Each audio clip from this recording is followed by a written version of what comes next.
ಭೈರಪ್ಪ ಅವರ ಅಂತಿಮ ದರ್ಶನವನ್ನ ಪಡೆಯುವುದಕ್ಕಾಗಿ ಸಿಎಂ ಸಿದ್ದರಾಮಯ್ಯ ಈಗ ಭೇಟಿ ಕೊಟ್ಟಿದ್ದಾರೆ. ರವೀಂದ್ರ ಕಲಾ ಕ್ಷೇತ್ರದಲ್ಲಿ ಅವರ ಅಂತಿಮ ದರ್ಶನಕ್ಕೆ ಎಲ್ಲ ವ್ಯವಸ್ಥೆಗಳನ್ನು ಮಾಡಿಕೊಳ್ಳಲಾಗಿದ್ದು ಬೆಳಗಿನಿಂದಲೂ ಕೂಡ ಸಾಕಷ್ಟು ಗಣ್ಯರು ಬಂದು ಭೇಟಿ ಕೊಡ್ತಾ ಇದ್ದಾರೆ. ಈಗ ಸಿಎಂ ಸಿದ್ದರಾಮಯ್ಯ ಭೇಟಿ ಕೊಟ್ಟಿದ್ದಾರೆ. ಅವರ ಕುಟುಂಬಸ್ಥರನ್ನ ಮಾತನಾಡಿಸ್ತಾ ಇದ್ದಾರೆ. ಸಾಂತ್ವನ ಹೇಳುವಂತಹ ಕಾರ್ಯ. ಕನ್ನಡ ಸಾಹಿತ್ಯ ಲೋಕದ ಬಹಳ ದೊಡ್ಡ ಹೆಸರು ಮಾತು. ಅವರ ಬರವಣಿಗೆಯಿಂದ ಸಾಹಿತ್ಯಕ್ಕೆ ಬೆಳಕು ಮೂಡಿತ್ತು. ಅಂತಹ ಒಬ್ಬ ಮಹಾನ್ ಚೇತನ ಬಾರದೂರಿಗೆ ತೆರಳಿದ್ದಾರೆ ಎಸ್.ಎಲ್. ಭೈರಪ್ಪ. ನಿನ್ನೆ ಮಧ್ಯಾಹ್ನ 2:30 ಸುಮಾರಿಗೆ ಅವರು ಇಹಲೋಕ ತ್ಯಜಿಸಿದ್ರು. ಅವರ ನಿವಾಸದಲ್ಲಿ ದರ್ಶನ ಆಯಿತು. ಈಗ ಬೆಳಗಿನದಲ್ಲೂ ಕೂಡ ರವೀಂದ್ರ ಕಲಾ ಕ್ಷೇತ್ರದಲ್ಲಿ ಸಾರ್ವಜನಿಕರ ದರ್ಶನಕ್ಕೆ ಅವಕಾಶವನ್ನು ಕೊಡಲಾಗಿದೆ. ಸಾಕಷ್ಟು ಗಣ್ಯರು ಬಂದು ಅಂತಿಮ ನಮನವನ್ನು ಸಲ್ಲಿಸಿದ್ದಾರೆ. ಈಗ ಸಿಎಂ ಸಿದ್ದರಾಮಯ್ಯ ಭೇಟಿ ಕೊಟ್ಟಿದ್ದಾರೆ.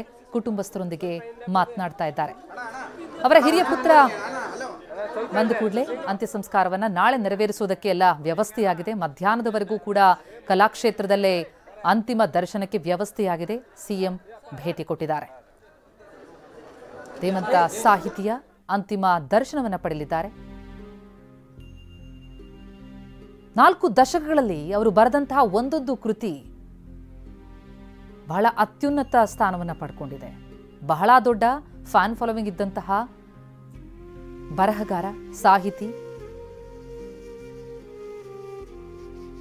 ಅಂತಹ ಮಹಾನ್ ಚೇತನ ವಯೋಸಹಜ ಕಾಯಿಲೆಯಿಂದಾಗಿ 94ರ ಹರೆಯದಲ್ಲಿ ನಿನ್ನೆ ನಮ್ಮ ನಗಲಿದರು. ಅವರ ಪತ್ನಿ, 2 ಪುತ್ರರು ಅವರನ್ನು ಅಗಲಿದ್ದಾರೆ. ಜೊತೆಗೆ ಬಹಳ ದೊಡ್ಡ ಸಂಖ್ಯೆಯ ಅಭಿಮಾನಿ ಬಳಗವನ್ನ ಅಗಲಿದ್ದಾರೆ.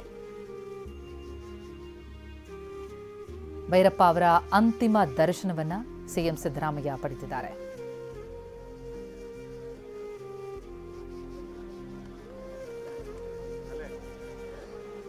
ಕುಟುಂಬಸ್ಥರೊಂದಿಗೆ ಮಾತನಾಡ್ತಾ ಇದ್ದಾರೆ ಸಿಎಂ. ಅವರ ಪ್ರತಿಯೊಂದು ಕೃತಿ ಹೊಸ ಒಂದು ಚಿಂತನೆಯನ್ನ ಹುಟ್ಟುಹಾಕಿತ್ತು. ವಂಶವೃಕ್ಷ, ಗೃಹಭಂಗ, ಆವರಣ, ಕವಲು. ಅವರು ಒಂದಾದ್ರೂ ಕೃತಿಯನ್ನ ಓದಿದವರಿಲ್ಲ. ಅವರ ಕೃತಿಗಳು ಕಾದಂಬರಿಗಳು, ಚಲನಚಿತ್ರ ಆಗಿದೆ, ಧಾರಾವಾಹಿಯಾಗಿ ಮೂಡಿಬಂದಿದೆ, ಪರ್ವ ನಾಟಕವಾಗಿ ಜನರನ್ನ ರಂಜಿಸಿದೆ. ಮಹಾಭಾರತವನ್ನು ಹೀಗೂ ಅರ್ಥೈಸ್ಕೊಳ್ಬೋದಾ ಅಂತ ಹೊಸ ಒಂದು ಒಳನೋಟವನ್ನ ಕೊಟ್ಟಂತಹ ಒಬ್ಬ ಖ್ಯಾತಿ ಇಂತಹ ಬರಹಗಾರರಿಗೆ ಸಿಗುತ್ತೆ. ಪದ್ಮಭೂಷಣ, ಪದ್ಮಶ್ರೀ ಪ್ರಶಸ್ತಿಯಿಂದ ಪುರಸ್ಕೃತರಾಗಿದ್ದರು. ಸರಸ್ವತಿ ಸಮ್ಮಾನ್ ಪ್ರಶಸ್ತಿಯನ್ನ ಕನ್ನಡಕ್ಕೆ ತಂದುಕೊಟ್ಟಂತಹ ಖ್ಯಾತಿ ಎಸ್.ಎಲ್. ಭೈರಪ್ಪ ಅವರದ್ದು. ಅವರ ಪ್ರತಿಯೊಂದು ಕಾದಂಬರಿಗಾಗಿ ಅವರು ಮಾಡ್ತಾ ಇದ್ದಂತಹ ಅಧ್ಯಯನ, ವರ್ಷಗಟ್ಟಲೆ ಅದಕ್ಕಾಗಿ ಅವರು ಅಧ್ಯಯನದಲ್ಲಿ ತೊಡಕೊಳ್ತಾ ಇದ್ರು.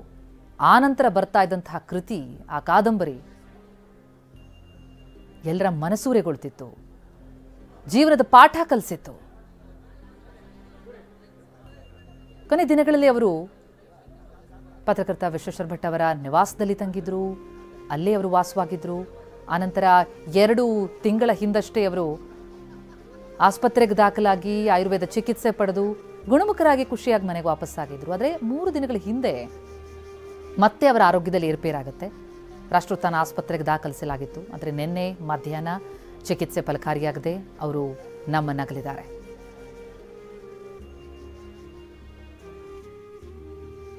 ಸಿಎಂ ಸಿದ್ದರಾಮಯ್ಯ ಎಂತಹ ಅತ್ಯುನ್ನತ ಸಾಹಿತಿ, ಅವರ ಅಂತಿಮ ದರ್ಶನವನ್ನು ಪಡೆಯುವುದಕ್ಕೆ ಆಗಮಿಸಿದ್ದಾರೆ. ರವೀಂದ್ರ ಕಲಾ ಕ್ಷೇತ್ರದಲ್ಲಿ ಬೆಳಗ್ಗೆ 8 ಗಂಟೆಯಿಂದಲೂ ಕೂಡ ಅಂತಿಮ ದರ್ಶನಕ್ಕೆ ವ್ಯವಸ್ಥೆಯನ್ನು ಮಾಡಲಾಗಿತ್ತು. ಗಣ್ಯಾತಿ ಗಣ್ಯರು ಬಂದು ನಮನ ಸಲ್ಲಿಸಿದ್ದಾರೆ. ಈಗ ಸಿಎಂ ಕೂಡ ಪಾರ್ಥಿವಕ್ಕೆ ಅಂತಿಮ ನಮನ ಸಲ್ಲಿಸ್ತಾ ಇದ್ದಾರೆ. ಮಧ್ಯಾಹ್ನದವರೆಗೆ ಬೆಂಗಳೂರಿನ ಈ ರವೀಂದ್ರ ಕಲಾ ಕ್ಷೇತ್ರದಲ್ಲೇ ಅಂತಿಮ ದರ್ಶನಕ್ಕೆ ಅವಕಾಶ ಇದೆ. ಆ ಬಳಿಕ ಮೈಸೂರಿನಲ್ಲಿ ಅಂತಿಮ ದರ್ಶನಕ್ಕೆ ಅವಕಾಶವನ್ನು ಕಲ್ಪಿಸಲಾಗುತ್ತೆ. ಮೈಸೂರಿಗೆ ತೆಗೆದುಕೊಂಡು ಹೋಗಲಾಗುತ್ತೆ. ಸಂಜೆ ಅಲ್ಲಿ ದರ್ಶನಕ್ಕೆ ಅವಕಾಶ. ಸಂಸದ ತೇಜಸ್ವಿ ಸೂರ್ಯ ಆದಿಯಾಗಿ ಹಲವು ಗಣ್ಯರಿದ್ದಾರೆ. ರಾಜಕಾರಣಿಗಳು, ಸಾಹಿತಿಗಳು, ಅವರ ಆಪ್ತರು, ಪತ್ರಕರ್ತರು ಎಲ್ಲರೂ ಕೂಡ ಬಂದು ಅಂತಿಮ ನಮನವನ್ನ ಸಲ್ಲಿಸ್ತಾ ಇದ್ದಾರೆ.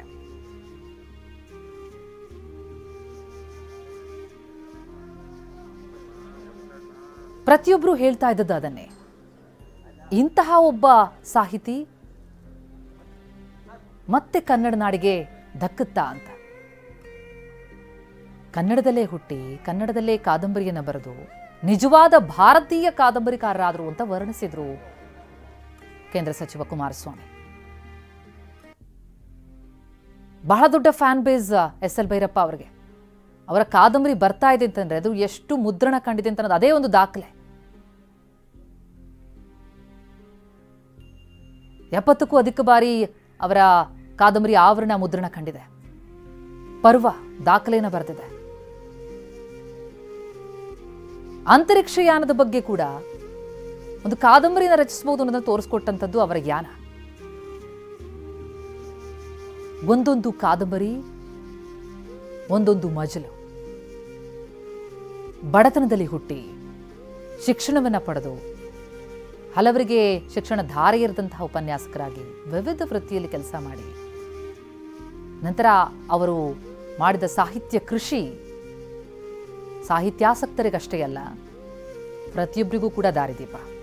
ಹಾಗಾಗಿ ಅವರ ಕಾದಂಬರಿಗಳು ಕನ್ನಡಿಗರಿಗಷ್ಟೇ ದಕ್ಕಿದ್ದಲ್ಲ, ವಿವಿಧ ಭಾಷೆಗಳಲ್ಲಿ ಅದರ ಅನುವಾದ ಆಗಿದೆ.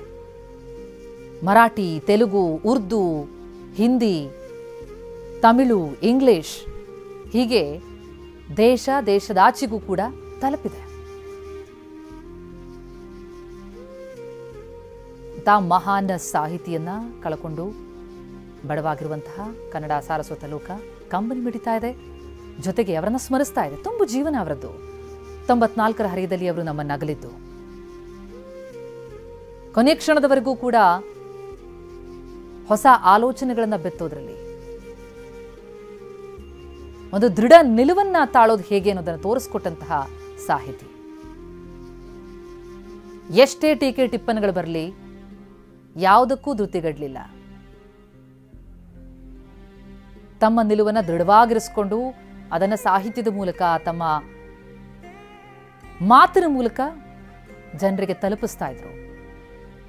ಸಾಮಾಜಿಕ ಪಿಡುಗು, ಸಾಮಾಜಿಕ ಆ ಘಟ್ಟ ಹೇಗಿತ್ತು ಆಗಿನ ಕಾಲದಲ್ಲಿ ಅದನ್ನು ಕೂಡ ಅವರ ಕಾದಂಬರಿಯಲ್ಲಿ ಬಹಳ ಅತ್ಯುತ್ತಮವಾಗಿ ಅವರು ಕಟ್ಟಿಕೊಟ್ಟಿದ್ದಾರೆ.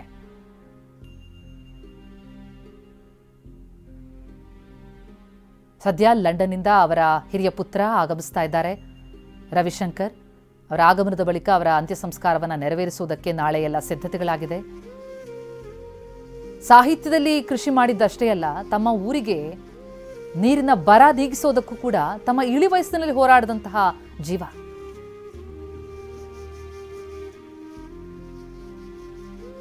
ಕೆರೆ ನೀರನ್ನು ತುಂಬಿಸಿ ತಮ್ಮ ಸಂತೇಶವರ ಗ್ರಾಮಕ್ಕೆ ನೀರು ಸದಾ ಸಿಗುವಂತೆ ಮಾಡುವಂತಹ ಒಂದು ಹೋರಾಟದಲ್ಲಿ ಭಾಗಿಯಾದಂಥವರು. ಅಂಥದ್ದೊಂದು ಅವರ ಪ್ರಯತ್ನದ ಫಲವಾಗಿ ಈಗ ಆ ಊರು ನೀರನ್ನು ಪಡ್ಕೊಂಡಿದೆ. ಜೊತೆಗೆ ಹಾಗಾಗಿಯೇ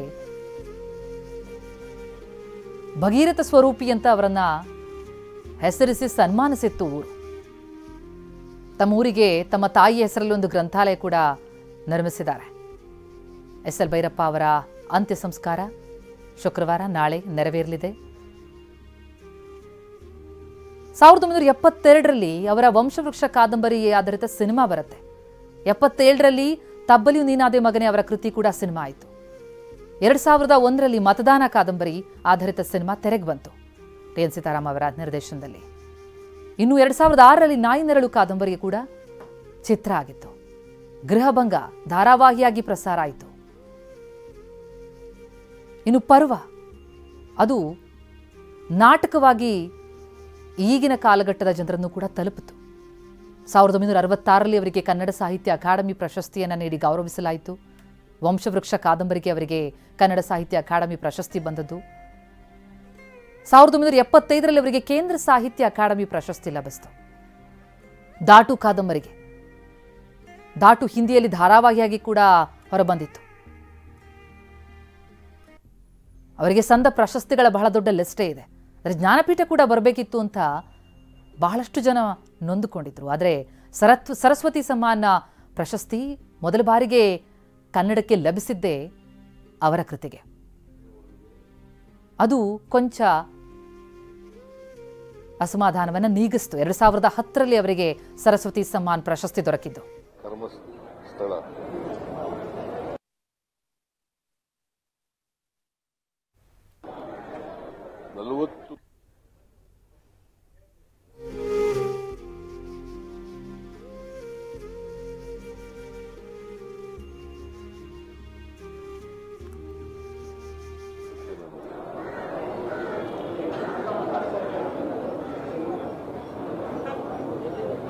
ಬಹಳ ಓದುಗರನ್ನ ಸಂಪಾದನೆ. ಸಿಎಂ ಸಿದ್ದರಾಮಯ್ಯ ಭೇಟಿ ಕೊಟ್ಟಿದ್ದಾರೆ, ಅಂತಿಮ ನಮನವನ್ನು ಸಲ್ಲಿಸಿದ್ದಾರೆ. ಚಾಮುಂಡಿ ಬೆಟ್ಟದ ತಪ್ಪಲಿನ ರುದ್ರಭೂಮಿಯಲ್ಲಿಯೇ ಅಂತ್ಯ ಸಂಸ್ಕಾರಕ್ಕೆ ನಾಳೆ ಸಿದ್ಧತೆಗಳಾಗ್ತಾ ಇದೆ. ನಾಳೆ ಅವರ ಪುತ್ರ ಲಂಡನ್ನಿಂದ ಆಗಮಿಸ್ತಾ ಇದ್ದಾರೆ. ಅವರು ಬಂದ ಬಳಿಕ ಅಂತ್ಯ ಸಂಸ್ಕಾರವನ್ನು ನೆರವೇರಿಸಲಾಗುತ್ತೆ. ಇವತ್ತಿಗೂ ಕೂಡ ಅವರ ಬರಹಗಳ ಅಭಿಮಾನಿ ಬಳಗ ಬಹಳ ದೊಡ್ಡದಿದೆ. ಕನ್ನಡ ಸಾಹಿತ್ಯದಲ್ಲೇ ಅತಿ ಹೆಚ್ಚು ರಾಯಲ್ಟಿ ಪಡೆಯುವಂಥ ಸಾಹಿತ್ಯ ಅನ್ನುವಂಥ ಸಾಧನೆ ಮಾಡಿದಂಥವ್ರೆ. ಸಿಎಂ ಸಿದ್ದರಾಮಯ್ಯ ಭೇಟಿ ಕೊಟ್ಟು ಅವರಿಗೆ ಅಂತಿಮ ನಮನ ಸಲ್ಲಿಸಿದ್ದಾರೆ. ಆಗಲೇ ಅವರ ಸಾಹಿತ್ಯದ ಬಗ್ಗೆ ಮಾತನಾಡ್ತಾ ಇದ್ವಿ. ರಾಯಲ್ಟಿ ಪಡೆಯುವಂತಾದ್ರೆ ಅತಿ ಹೆಚ್ಚು ರಾಯಲ್ಟಿ ಪಡೆಯುವಂಥ ಸಾಹಿತಿ ಅಂತ ಅವರು ಹೆಸರು ಮಾಡಿದಂಥವ್ರು. ಆದರೆ ಅಕ್ಷರ ಕ್ರಾಂತಿಯಲ್ಲಿ ಬಂದಂತಹ ಹಣ ಇದೆಯಲ್ಲ, ಅದನ್ನು ಅವರು ತಮ್ಮ ಸ್ವಂತ ಖರ್ಚಿಗೆ ಬಳಸ್ಕೊಳ್ಳಿಲ್ಲ. ಬಡ ವಿದ್ಯಾರ್ಥಿಗಳ ಶ್ರೇಯೋಭಿವೃದ್ಧಿಗೆ ಅಂತ ಮೀಸಲಿಟ್ರು. ಅದಕ್ಕಾಗೊಂದು ಪ್ರತಿಷ್ಠಾನ ಕೂಡ ಆರಂಭಿಸಿದ್ರು. ಮಕ್ಕಳ ವಿದ್ಯೆಗಾಗಿ ಅದನ್ನು ಖರ್ಚು ಮಾಡಬೇಕು ಅಂತ ಅನಿಸಿದೆ. ನನಗೆ ಹಣದ ಮೇಲೆ ಆಸೆ ಇಲ್ಲ, ಇರೋದನ್ನು ದಾನ ಮಾಡಿ ಹೊರಟು ಬಿಡಬೇಕು ಅಂತ ಹೇಳ್ತಿದ್ರು ಭೈರಪ್ಪ. ನುಡಿದಂತೆ ನಡೆದರು. ಸಂತೇಶ್ವರ ಅವರ ಗ್ರಾಮ, ನೆಚ್ಚಿನ ಊರು. ತನ್ನ ಗ್ರಾಮಕ್ಕೆ ಕುಡಿಯೋ ನೀರು ಸಿಗುವಂತಾಗಬೇಕು ಅಂತ ಬಹಳ ಶ್ರಮಿಸಿದ್ರು. ಅವರೂರಿಗೆ ನೀರನ್ನು ದೊರಕಿಸ್ಕೊಡೋದ್ರಲ್ಲಿ ಅವರು ಸಫಲ ಆದ ಮೇಲೆ ಗ್ರಾಮದ ಮಹಿಳೆಯರು ಊರಿನ ಕೆರೆಯಿಂದ ಗಂಗೆಯನ್ನು ಹೊತ್ತೊಂದು ಅವರ 27 ಕಾದಂಬರಿಗಳ ಸ್ತಬ್ಧ ಚಿತ್ರಗಳ ಮೆರವಣಿಗೆ ನಡೆಸಿ ಅವರಿಗೆ ಅಭಿನಂದನಾ ಸಮಾರಂಭ ಮಾಡಿದ್ದನ್ನು ನೆನಪಿಸ್ಕೊಳ್ಬೇಕಾಗತ್ತೆ.